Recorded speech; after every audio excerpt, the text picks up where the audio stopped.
real conversations, and some hard truths. Gangs, drugs, and guns.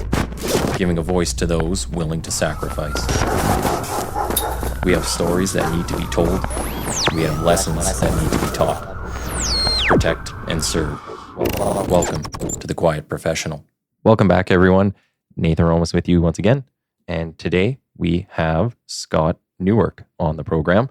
And here's his bio here. He's got quite a bit going on. Scott is a former Alberta Crown prosecutor, executive officer of the Canadian Police Association, and director of operations for the Washington, D.C.-based Investigative Project on Terrorism.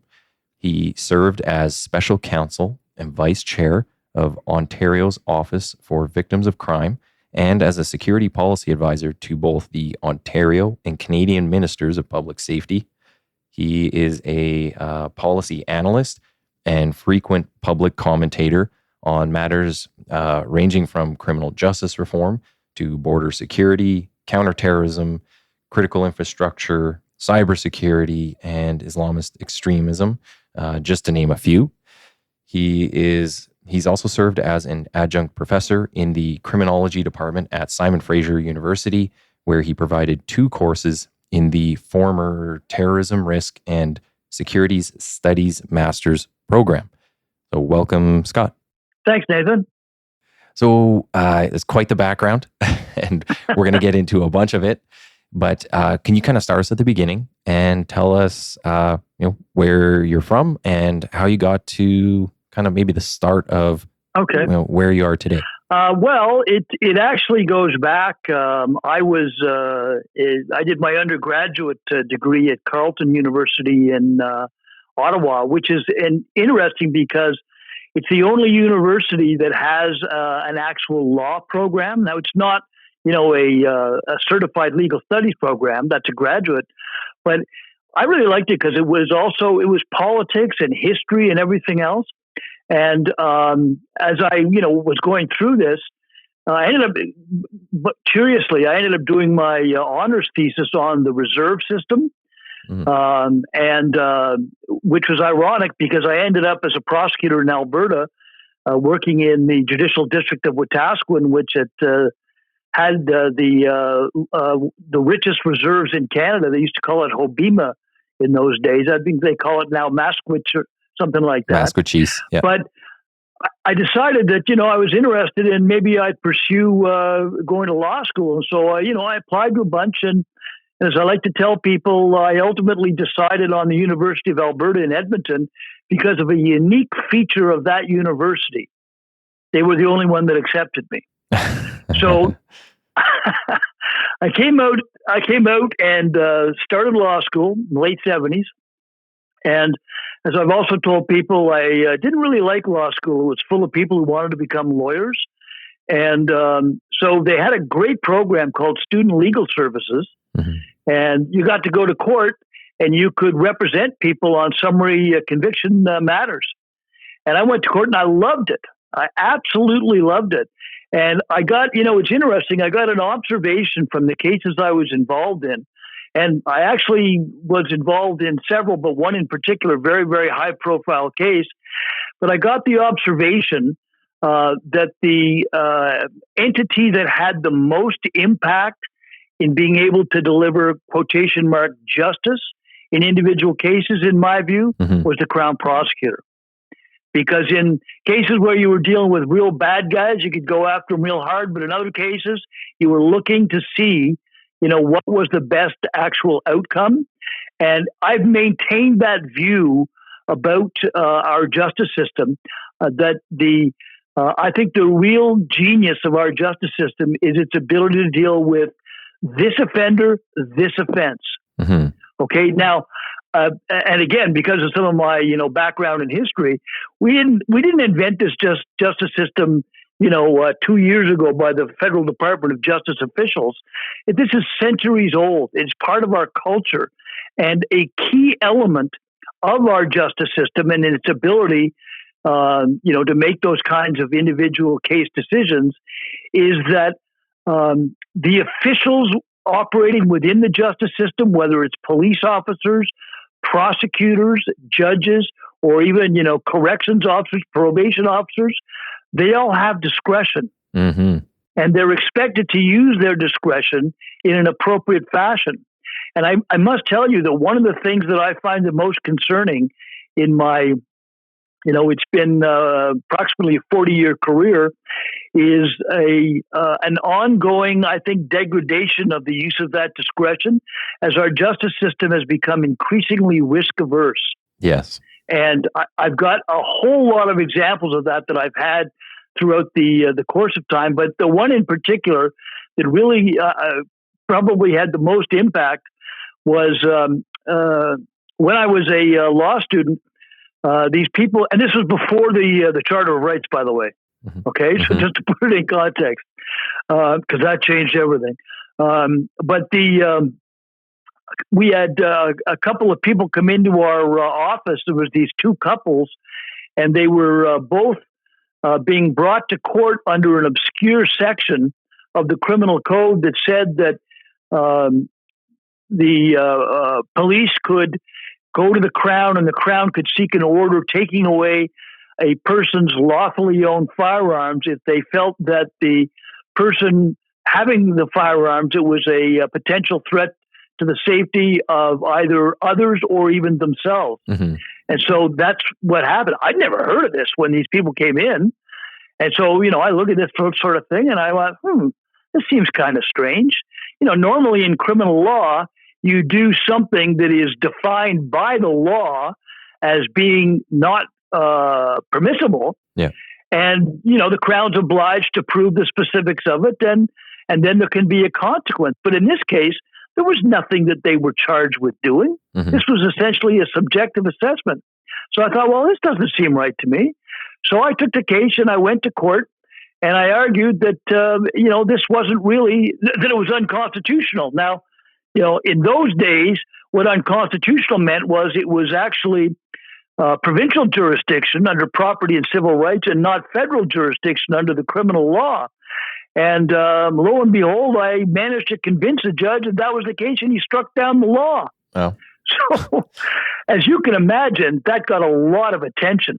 But I got to tell you, it also very much changed or impacted my mind about firearms, because I remember one of the couples, instead of when they got married, instead of exchanging rings, they exchanged bullets. Oh, really? And I remember going to court, and there was somebody from the National Rifle Association out of the United States who'd come up to see the case in being argued in court. And I remember him telling me that I was doing God's work. I remember thinking to myself, I'm not so sure this is a good idea. Now, that case was ultimately overturned, and ironically, it was a case that was cited when the long gun registry was first introduced and the provinces challenged it.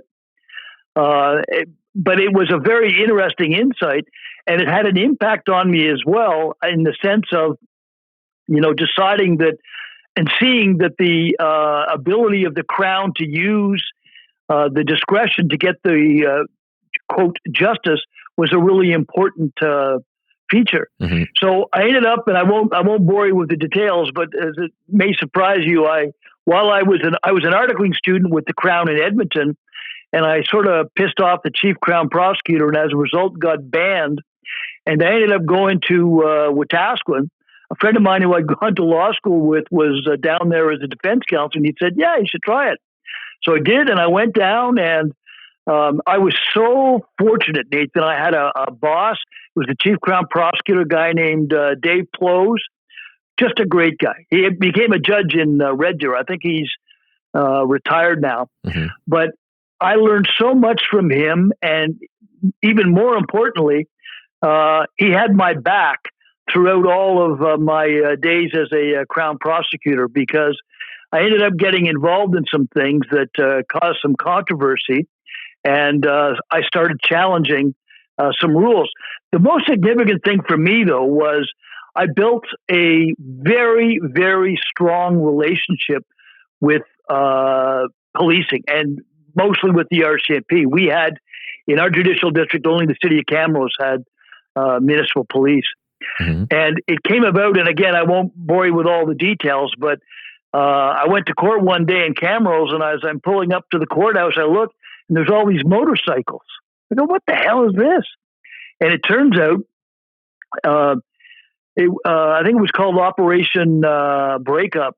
And this was back in the days, this would be like 1981, I think, and it was back in the days before the Hells Angels took over. There were gang wars that were going on really significantly. And the anti-gang, bike gangs unit was led by the RCMP out of Red Deer. And they used to always go and have an event, a gathering of all the different gangs at Coronation, Alberta. And the RCMP decided that they were going to bust it up. And so they did. And, they wrote tickets for everything. And it was... I remember we called it under the charges were laid under the Poultry Act, or in other words, for chicken something. And it was, Section 41, motorcycle seat too low or something. But in any event, I go into court, there's all these guys there, all these bikers all patched up. And the judge, who became years, on, a very good friend of mine, Alex Murray, he was actually, people thought he was left-wing because he threw out all the charges. Because the person who was there in command made a mistake, and instead of having it, and they were almost all tickets, but instead of having them returned to Coronation, he had them returned to Camrose. Oh, okay. And so the lawyers representing all these bikers said, "Oh, this is a violation." And as you can imagine, this was a really high-profile event because these bikers used to go there every year, and they would just do horrible things to the locals. And I was good to the RCMP. They decided to break them up. But the judge said, this is a violation of people's rights. And again, this is all before the charter, and he threw out all the charges. Wow. And so there was a whole bunch of media there, and I come walking out of court, and they said, well, what are you going to do? And I said, well, I didn't go to law schools. I look at this. I didn't go to law school to protect the interests of bikers. So we're going to appeal each and every case. Now, at the time, in doing that, I was unaware of the fact that in order to be able to make a statement about appealing, I had to get the approval of head office. And so I had said we were going to do it without the necessary approval. But because it was so high profile, they went along with it. We argued, we won the case, and went back, and I prosecuted these guys, and we prosecuted every single charge. And it was hilarious because, it was probably halfway through all of them. There was maybe about 100 charges. The bikers sort of looked at each other and went, this is a $40 ticket, and I'm paying $5,000 in legal fees. Mm-hmm. We'll just plead guilty. Yeah, which they did. And the really important thing was you build, and the cops really appreciated having somebody, in my case as a prosecutor, who was prepared to go to the wall and do what was necessary and come up with innovative solutions in relation to that. And that was the beginning of my relationship. It started with the RCMP, but extended to the Edmonton police as well, too, and to a lesser extent, the Calgary police, on different cases where they, would literally come and see me and say, okay, here's our problem. What's the solution? Well, and that's definitely one thing we have issue with today. I mean, charges get thrown out for all kinds of things. And some of them you look at on face value and you're like, really? You couldn't, just argue past that? Or, people make errors. Can we not work with this? And they get tossed, and you don't even know they get tossed a lot of the time as the police officer. Just decisions are made over in the courthouse, and you find out weeks later. Yeah, it's a very different world. And as I say, and I mentioned earlier, I think a big part of it is that the system has become much more risk-averse, and management, sees us, we don't want to get in trouble about this.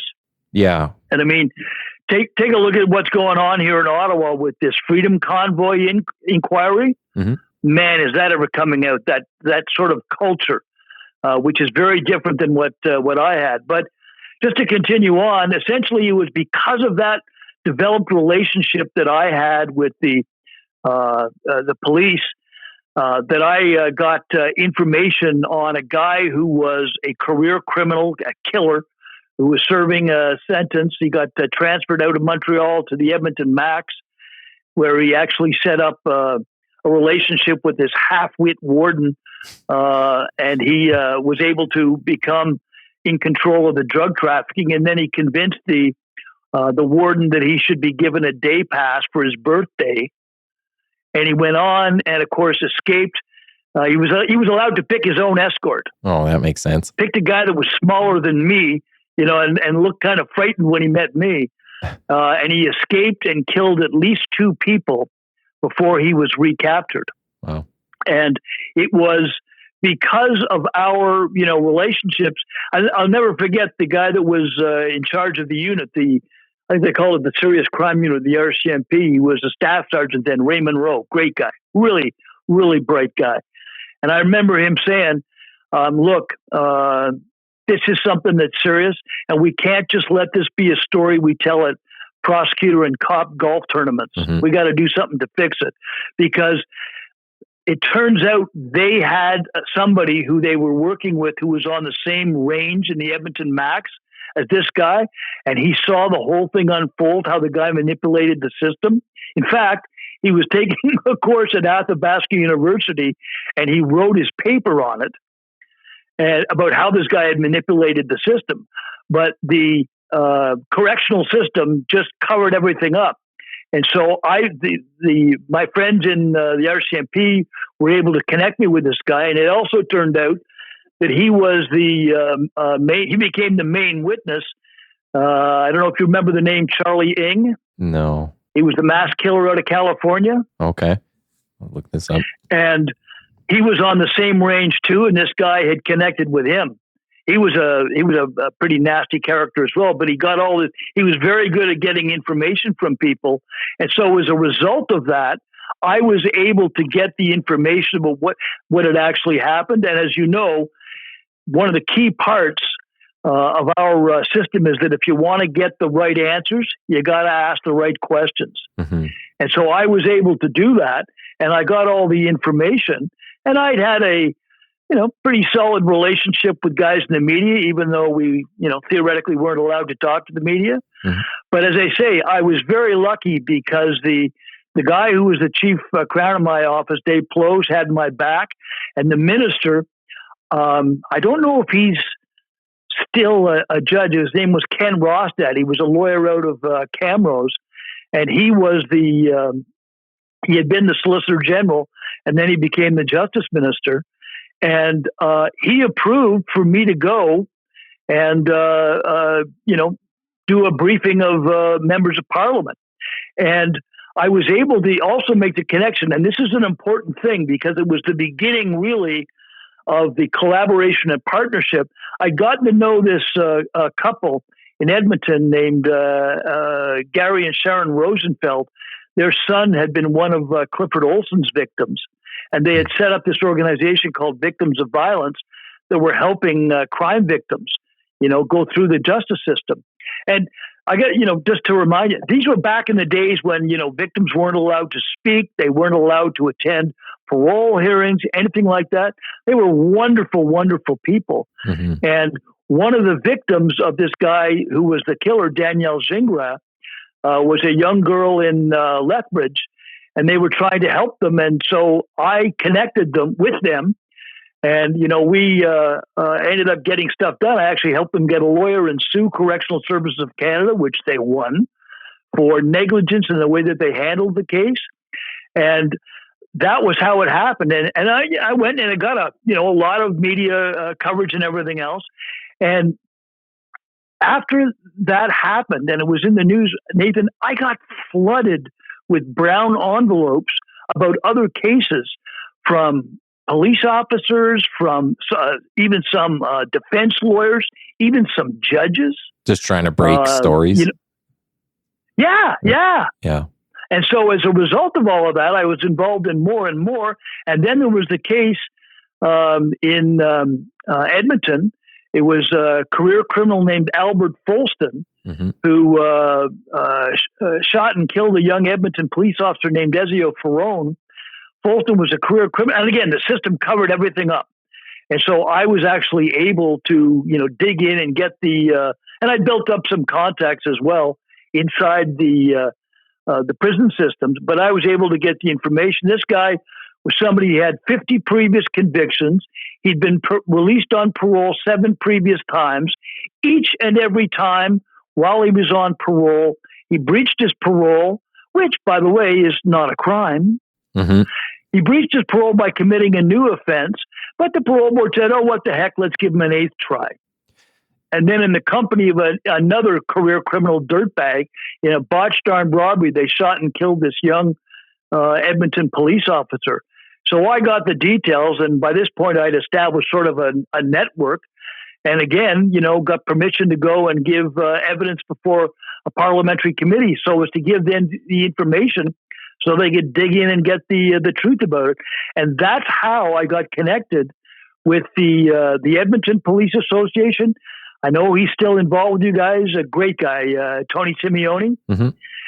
And also with the Canadian Police, which I got to tell you, I didn't even know they existed at the time, the Canadian Police Association. And this would be in 1992.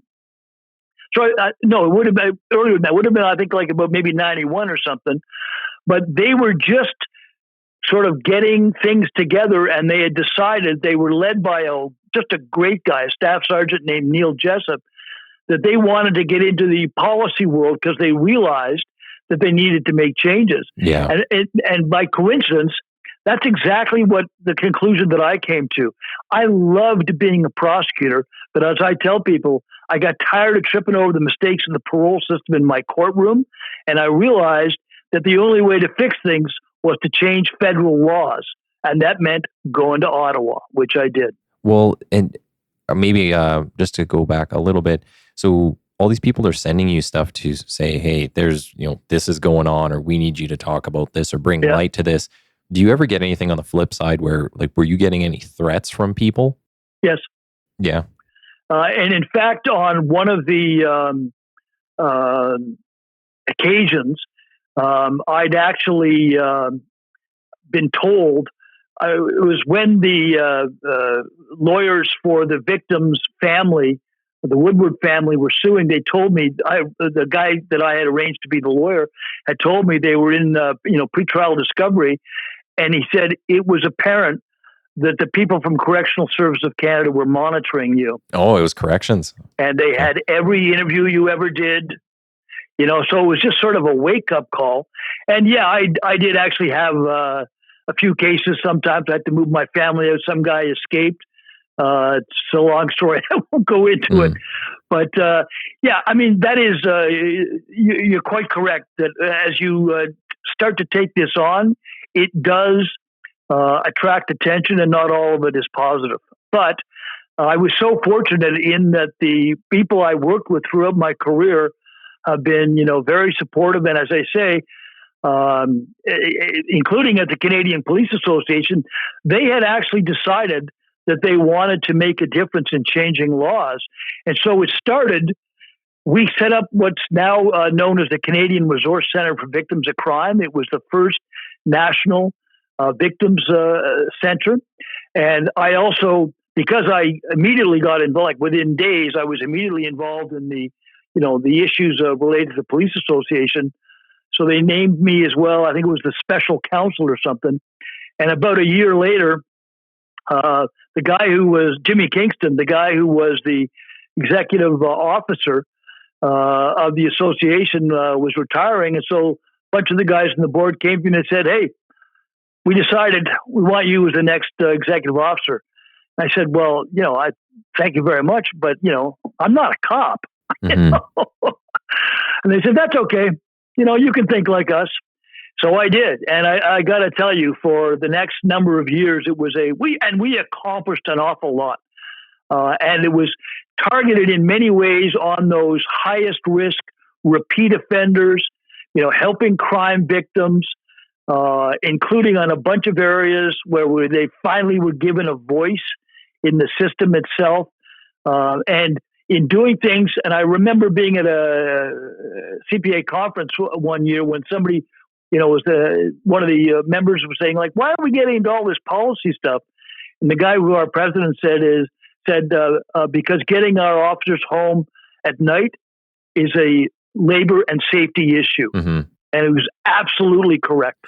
Well, because, as you know, so much of the danger that's being faced by police, and it's worse now than it's been in a long time, is coming from the reality of our justice system, and it's not just Canada's, that a disproportionately large volume of crimes are committed by a disproportionately small number of offenders. And when you target those people either operationally or by laws, you get huge public safety results. Yeah, well, and there's a number of factors that go into it, and I guess a big part of your career has been working on bail reform. Yes. So what would you say, if we're talking about bail reform, and then maybe we'll get into like some of the media narratives, because those have had a massive effect on people getting out. What would you say, so you said going to federal parliament, that's kind of the key, is lobbying up there. But is there anything that could be done at a local level, just within each province, or is it within each municipality? Let me give you a good example of that. And because it actually isn't even really just lobbying, I learned very early on, and I worked with a bunch of different ministers on things. Instead of saying, this is what we'd like, and everything else, and then the officials go and draft it, and it comes back, and you got to deal with that. It's a lot better to do the work yourself and draft what the changes should be, and give it to them. Say, tell me why we can't do this. Okay. And that's the approach that I've taken over the years, and I found it to be very successful. You're quite correct, though, that in our system, different jurisdictions have different authorities. And so, for example, there are things that can be accomplished at a provincial level, and you don't have to change the criminal code. In fact, I think that's become something of a dark hole that we fall into sometimes, and say, we have to do it by changing the criminal code. Well, no. There's a good example of it was and you're speaking about bail reform, it was known as Wynn's Law. It was the RCMP officer who was killed by a career criminal in Edmonton. Yeah, just at the casino in just into St. Albert. Yeah, exactly.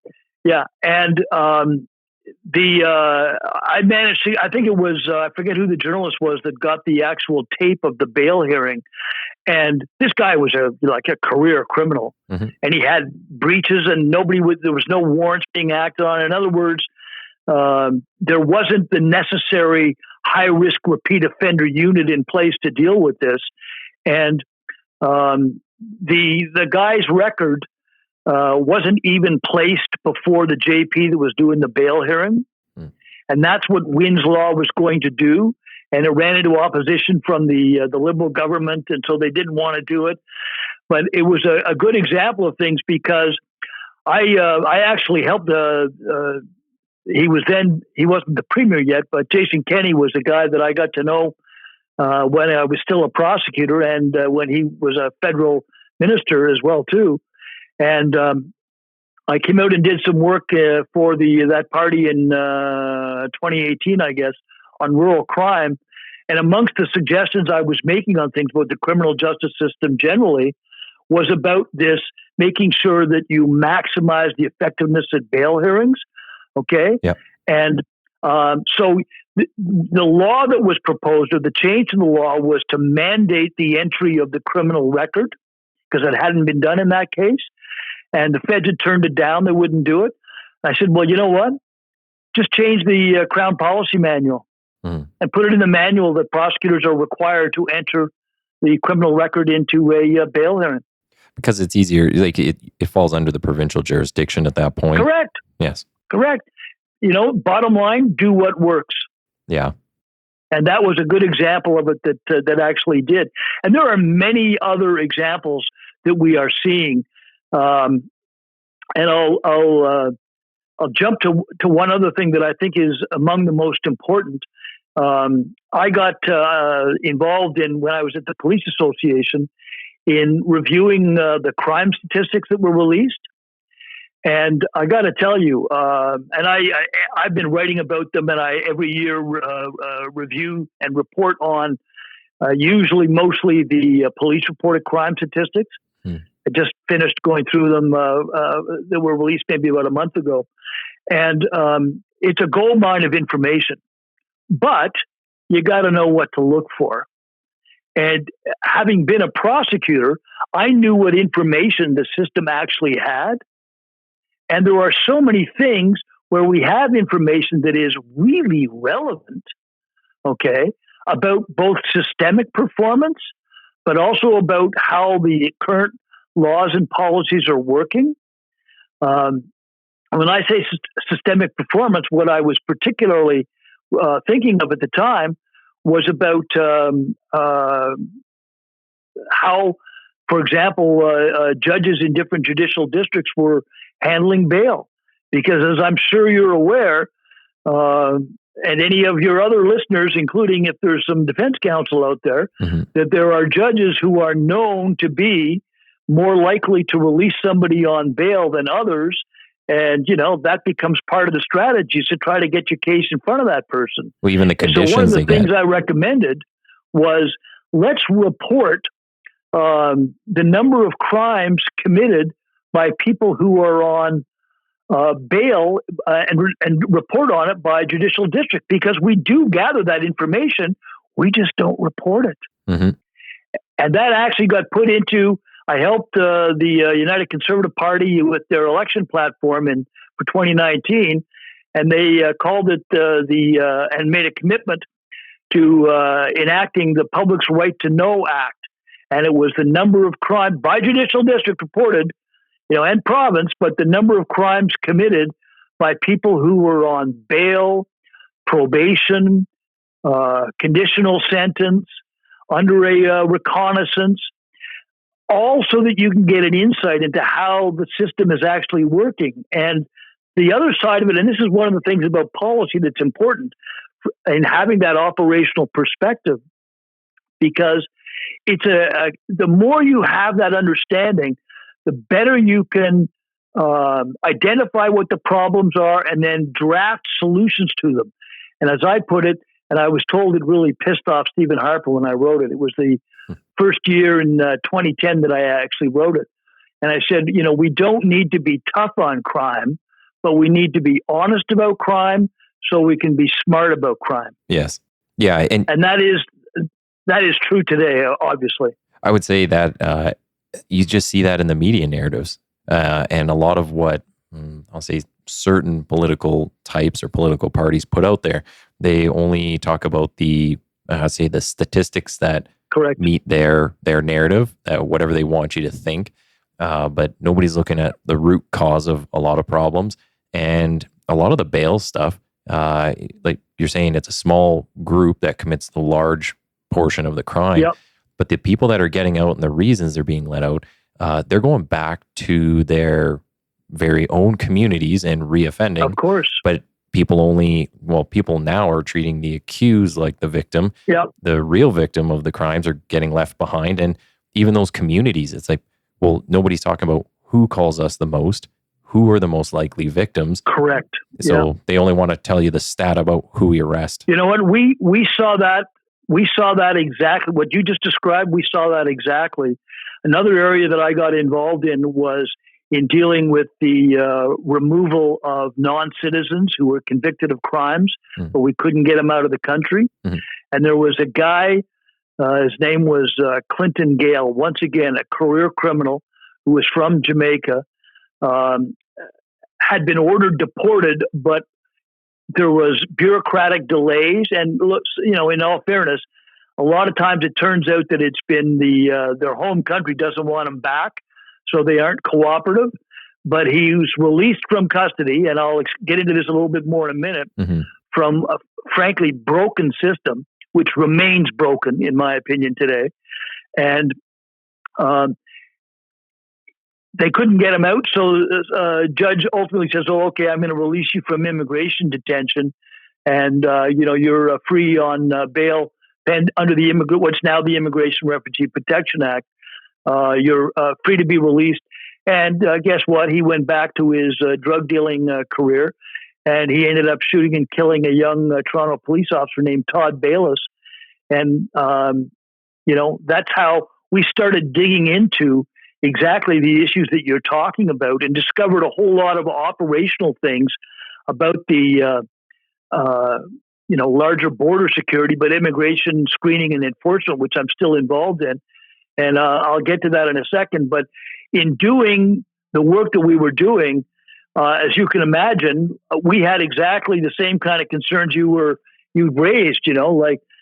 What's the reaction going to be from communities? Because this guy was from Jamaica, and we went to a briefing in Scarborough, and the people there, who were almost all Jamaicans themselves. I was expecting there might be some pushback. Exactly the opposite. I remember this one lady. It's our kids that are being attacked and pulled into gangs by these people. We want more police there, not less.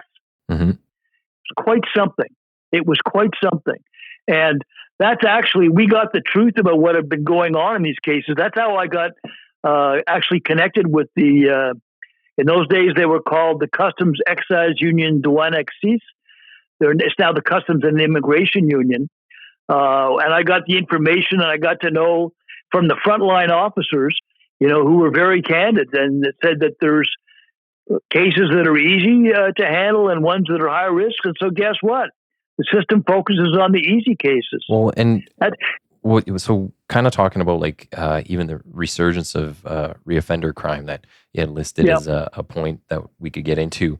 Let me give you just one other sure. example of something though that's important. Yeah. Because you'll see it. It started when I think it started when I was actually with the Ontario government, and it was a pretrial custody credit. Mm-hmm. You may be familiar with that, Section 719, subsection 3 of the Criminal Code. Yeah, and it says that if the person has been denied bail, the court at sentencing can take that into consideration in deciding what the sentence should be. Now, in my day, if you were denied bail because you were a repeat offender, it was known as doing dead time, right? Because it didn't count. So guess what? The bad guys pled guilty faster. It started in Ontario where some judges were complaining about the nature of the pretrial custody conditions. They weren't as sort of constructive as a prison after their sentence. And so they started speaking about it, and the Ontario government didn't do anything about it. So the judges, this time armed with the charter, decided there were charter violations taking place, and so they gave themselves the power to give extra pretrial credits, even though when you read the law, it says that if somebody is detained because of the offense that they were committed, well, that's not, in this case, the ones we're talking about. They were detained because of the offense, but also because of their record. And so they started giving them double credit. Yeah. And then even triple credit. And in some cases, quadruple credit. And without realizing where we were going, we were rewarding repeat offenders. Mm-hmm. And guess what? Guess who figured that out more than anybody? Okay? The bad guys and their lawyers. Yes. And so it eroded public confidence in the justice system, because the judges would actually say, okay, yes, the sentence is 6 years. And that's what the media would almost always report, but you had to read what was on the warrant of committal, because it really wasn't 6 years. It was actually turned out to be 18 months when you took into account the pretrial custody credits. Now, the Harper government actually introduced some reforms to that, and it's improved. But that's the kind of thing that was maybe one of the most significant things I saw societally, I think, because it absolutely undermined public confidence in our system. And our system is, as you know, is based on that public confidence. Well, and So this kind of leads me to my question and I guess we'll throw judges into this now too, kind of bringing up what you just were speaking about, but are the politicians, the lawmakers, the judges, are they doing this stuff for easy political points or votes, or is there actual malicious intent behind this, or is it a combination? Because I don't think ignorance, like they can't have the foresight to see that this is going to cause a problem down the road. I don't find that as a real valid excuse. These are smart people, you would hope, and they should have some sort of foresight into this. Also, everything kind of goes in a cycle. Like we know if we keep letting people out and letting them, not punishing them, they learn and they know how to take advantage of the system or weaponize the system. So what's going on with everybody? Why are they allowing this to happen? Well, in my opinion, frankly, your comment about the sort of political motivation, I think for politicians is absolutely the case. They've got, a message that they can put out about how, this is the way to go, and being tough on. Look at all the stuff about gun regulation that's going on right now. Yeah, I mean, and as you can tell from my earlier remarks, I fully supported the long gun registry, and the organizations did a terrible job in defending it. But that becomes political, and it can become political on both sides, which is unfortunate. Mm-hmm. What you want to do here is do what works and listen to the front line people. Yes. That's, I think, the single most important thing. With respect to the judiciary and the judges, or as I like to call them, the juristocracy, we have created an entirely new system with the charter. And it has given, it's not even leverage, a level of authority that you look at things. Look at the recent case where the Alexandre Bissonnette, the guy who was the Quebec mosque shooter, mm-hmm. and the judge actually, and that was an amendment that the Harper government had brought in, and it was one of the things that we had been advocating for, was that repeat killers, serial killers, used to only get the same sentence, right? Life, no parole, 25 years. Mm-hmm. Which, of course, welcome to Canada, didn't actually mean 25 years, because up until a while ago, you could apply for early release after 15 years. And, Section 746, any pretrial time spent before you were sentenced is deducted from that. Mm-hmm. I've dealt with so many cases and helped victims' families. And how we got involved with the Police Association was because it was really only coming into effect. The law had been changed years before then, but it was really only coming into effect in the early 90s. And because it applied to first-degree murder cases, killing a police officer is, by definition, a first-degree murder case. So many of those cases where these people were coming up for this early review were, in fact, family members of police officers who'd been murdered. And I will never forget the sense of betrayal that those families felt from their justice system. What do you mean we've got to go back to court and go through all this stuff? Mm. And, I attended parole board hearings on behalf of a whole lot of victims, including the families of Clifford Olson's victims. And a lot of these guys, they know they're not getting out, but they enjoy tormenting the victims. Mm-hmm. And our system was letting them do that. And so, we changed it and we got rid of the faint hope clause, as it was called. It, by the way, had an 80% success rate. But we got rid of that clause and we actually allowed for consecutive parole and eligibility periods. I was involved in some of that. I got to tell you that I had recommended that they make it relatively flexible, simply because in today's world, anything that can be seen through the lens of increased judicial discretion is more likely to be viewed as constitutional. And instead, they chose to go the route of that all of the ineligibility periods had to be 25 years.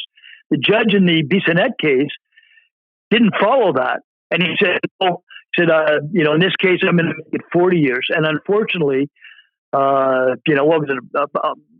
I think a little less than a year ago, the Supreme Court just struck that down. Mm-hmm. And so we're now back in a circumstance where, and the victims' families, and it was a corrections officer who told me this, the bad guys, they used to refer to the extra, people killed as freebies. Jeez.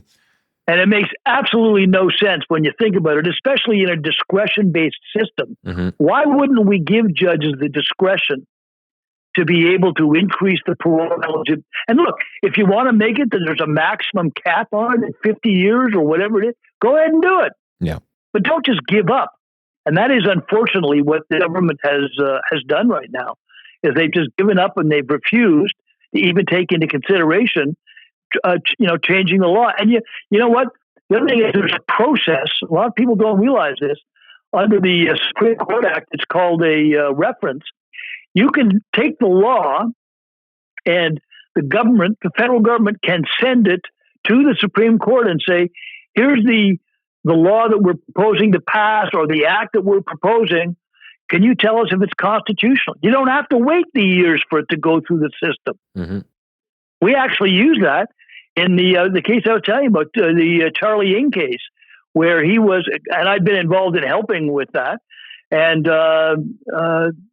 suggested, look, because the issue was if we send him back to California, he would be facing the death penalty, and the argument was, oh, that's unconstitutional.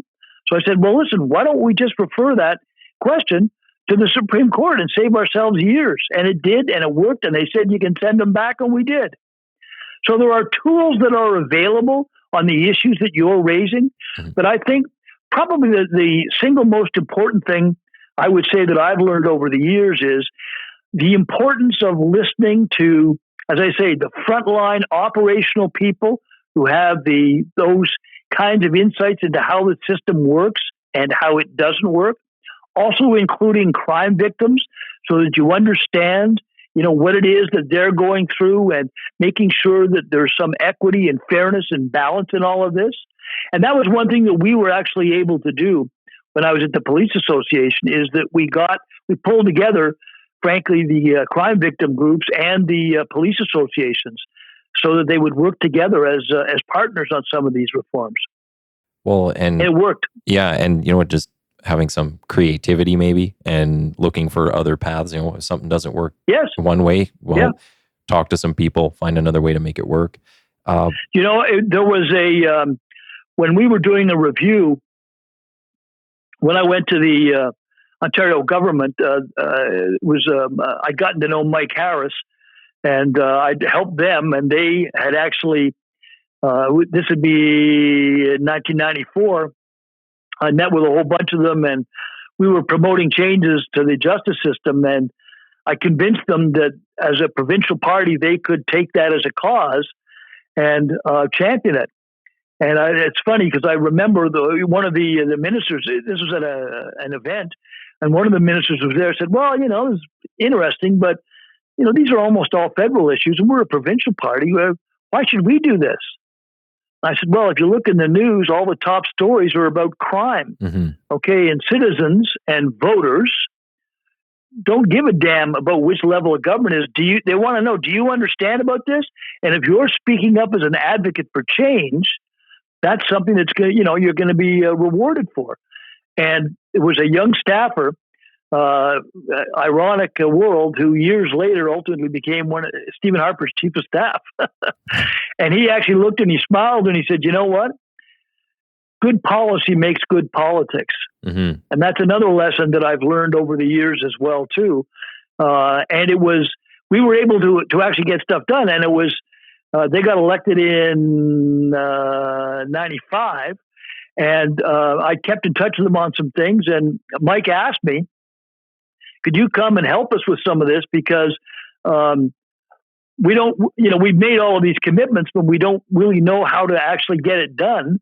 And we need, somebody's help from the inside who knows about it so that we can get it done. And they gave me an order in council appointment in relation to that. And that's what we worked on, was actually on getting stuff done and from the front line. But I'll never forget speaking to the administrative people in the provincial bureaucracy. And as you can imagine, they weren't real pleased that we were there asking these questions.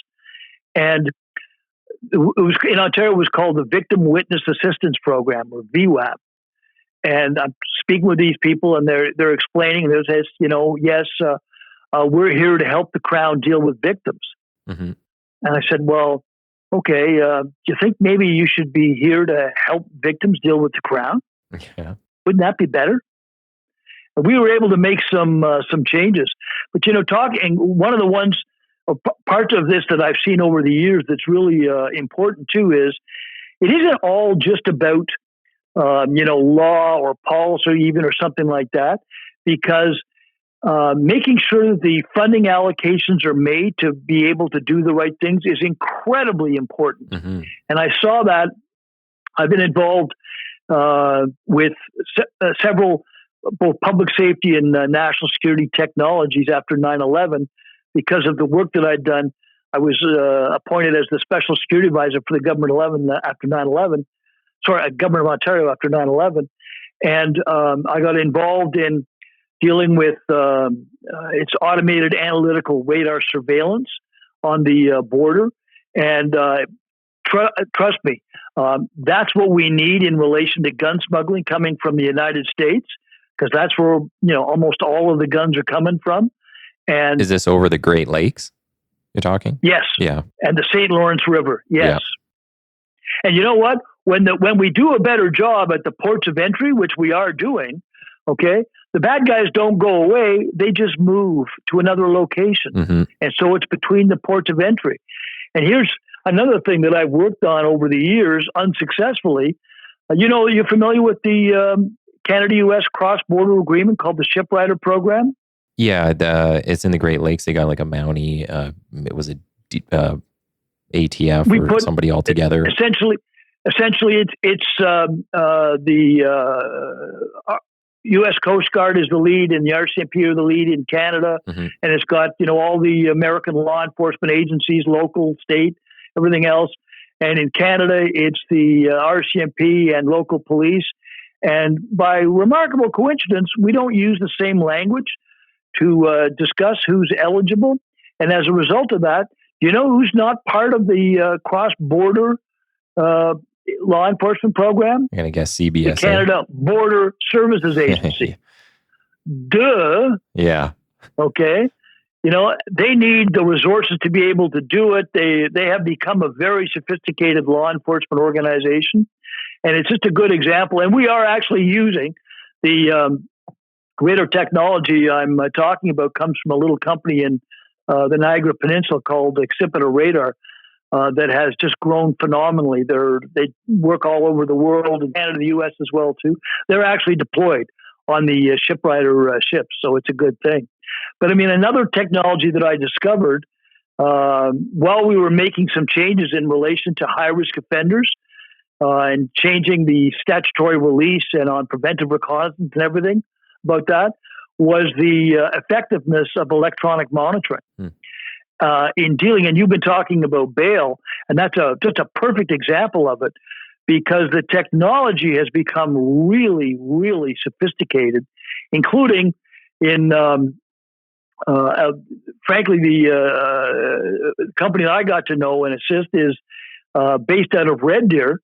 And in that same platform we were talking about with for the United Conservative Party, they made a commitment of $2 million for deploying this modern technology to deal with repeat offenders and also to protect domestic violence victims, because the technology is so sophisticated now. This is like ankle monitors, things of that nature. And, yeah, but yes, correct. And I got to tell you again, it was a question of funding, because I was involved in getting the legislation changed to authorize it, because there was a Supreme Court ruling from years ago that you had to do it in a certain way.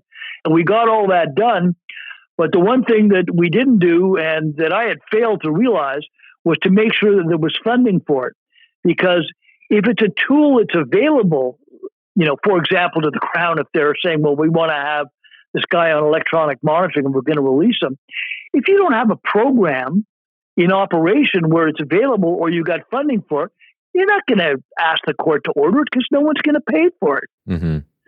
And it's actually to the point where these guys in the company in Red Deer is called Safe Tracks. They've got people, including like lawyers and the bad guys themselves, who realize this is something I want to do, so that they become, quote, privately funded. And it's also, there were different projects over the years that the provincial government had, and Edmonton Police in particular, but also Calgary Police, the RCMP on a more limited basis. They actually, even though the funding was cut from the provincial government, they know it's so useful and it helps keep the community safe and also protect victims. It's a huge force multiplier for police, as you can imagine, right? Because you can tell where somebody is. You can pre-program no-go zones. They're not allowed to go near somewhere like a school if you're a pedophile. And it gives an alert. It's got real-time three-way comms and everything else. So it works both ways. And that's something that I think is often overlooked, is about the effectiveness that actual targeted technologies can have to achieve those same basic criminal justice goals. Well, and on the border issue, because this is something I haven't had too many guests on here to talk about this yet, but I think it's a fascinating topic. It is. And just knowing what I know and from the guys we deal with, like with our gang suppression unit, and we handle some informants who are working in, say, the world of importing, exporting. They say how, like, on the Canada side, at the ports, you've got minimal policing. You've got a couple people there at any given time, and there's thousands of containers coming through. Even at the land crossings, you send 10 trucks through. You budget in for one of them disappearing to police, but you got 9 more coming in. So when we have the nice photo ops with all the stuff, guns or drugs, it's like, but that's a drop in the ocean of what's correct. Not allowed to come through, but it's coming through, and we're not doing as much as we could. But when you look at the U.S. side, so in the port in Washington, they've got an entire police service for the port and all kinds of equipment, in addition to the Coast Guard working together. But it's just interesting how we have such a vast, just this huge gap in protecting our borders, and nobody's really addressing it. And you think that would be the number one thing first. Let's stop the outside issues from coming in, because we have enough here to deal with. And then once we kind of got a handle on some of it, then we can kind of look inward maybe. But we just allow the free flow of things in and out. And CBSA, I mean, they could easily do with a ton more funding and find lots of things to do with it. Well, as I say, I've been working with the union that represented them, and actually, good news, I happened to be going through something, looking on a different issue, and I discovered on the different government websites, which are sadly increasingly out of date, that CBSA now has a new president. Mm-hmm. Her name is Erin O'Gorman. Small world. I worked with her when I first went to help Stockwell Day in 2006. I'm one of the guys that did the review that led to the arming of the CBSA officers. Mm-hmm. And as you can imagine, the opposition to that in Ottawa was fierce. And so I was asked to come in and help, and I did. And we got it done. And Erin was a chief of staff to the deputy minister at public safety at the time, who, I know this may come as a surprise, but didn't like me very much. But Erin and I became friends. She's a really bright person that, is got that focus of, I want to know the facts because we got to get stuff done. But you are 100% correct in relation to, especially the personnel shortage at CBSA. And this is a cross-party thing. The real biggest example of this came actually during the Conservative government when Vic Taves was the minister, and they implemented what was called DRAP, Deficit Reduction Action Program, and it was supposed to reduce, administrative bureaucracy, which it did in other places, but for reasons which never have been entirely clear, Vic applied it and got rid of frontline personnel, especially in the intelligence branches, which is exactly what you need, right? When you want to make sure that you're able to detect what's coming. Yeah. And so they are still suffering from a shortage of anywhere up to like 1,500 people. The Auditor General has reported on this before as well too.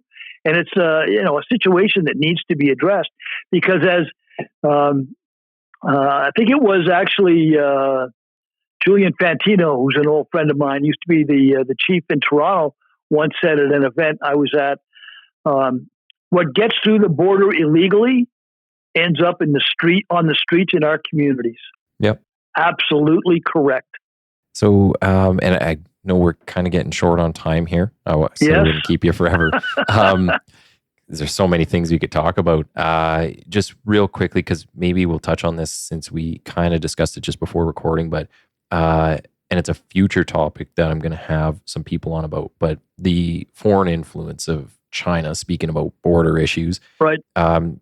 You had a bit of insight on this when we were talking. Can you kind of give a bit of an idea of maybe a very general overview, if you got enough time, of what people are talking about with this?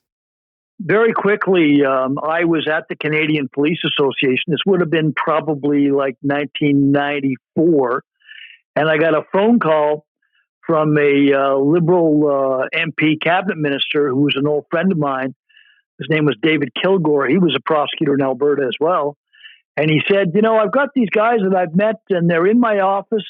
David was responsible for, it was like a sub-minister in foreign affairs, and he was responsible for Asia Pacific. And he says, there's this guy, he's an intelligence officer with foreign affairs. There's another guy who's an RCMP, a liaison officer from over in Hong Kong. This was before it was handed back. And so they're telling you about all this stuff about, Chinese organized crime groups and the government engaged. It's just really complicated. Could you're good at sort of sorting this stuff out. Could you come in and meet with these people? And I did, and learned all about this. And it ultimately, what the information they had uncovered was what the Americans referred to ultimately as the Trinity, the three groups, which were Chinese triads, organized crime, the Chinese community that were abroad and engaged in business, which was something that was real, and we're much more aware of it today, and the Chinese government that was engaged in espionage. And it was their work together, and it was these guys who really had done it. They dug into things. They got all the material. They did fantastic investigation for all of this, and they were bringing it forward, saying, like, we need to be doing something about this. This is serious. And it ultimately led to a joint RCMP CSIS investigation called Project Sidewinder. And I'm going to assume that all of your listeners have some level of security clearance. So I can tell you that the Sidewinder report is actually available on a special security site. It's known as the Internet. Just Google the word Sidewinder and you can find it. Okay. But it is the details of this, and it was in, I believe it was in 1997 when it was actually released. And the morning that CSIS and the RCMP were having their meetings to decide on next steps, because it provided a lot of details. The message came from the Prime Minister's office: shut it down, destroy all documents. And over the years, I got to be very good friends with these two guys who were involved in it. And they had their own networks. I ended up building my own networks as well, too, in Canada, but as well internationally. And it's something that has been around for a very, very long time. And I think the good news is it's gotten more exposure probably like in the last 2 years than it has in the last 3 decades. So that's a positive thing to see because, and as I learned when I was a prosecutor, was my friends in the RCMP made this point to one guy that I'd mentioned, the staff sergeant, Ray Monroe. He said to me one day, you got to know how to think like the bad guys. Exactly. Exactly. And that is the situation with China, and we're facing, unprecedented threats. The good news is, in my opinion, it's getting unprecedented exposure, and there are more and more people. I mean, we've even finally got a Canada-China Special Committee of Parliament. Yeah. Which is such a good thing, because that's something on the horizon that we need to pay attention to. Well, we appreciate you coming on here and telling us a bit about it. Thanks, Nathan. Yeah, thank you for being on, and I'll make contact with you offline here, but appreciate the time. Okay, thank you. Bye-bye. Okay, bye.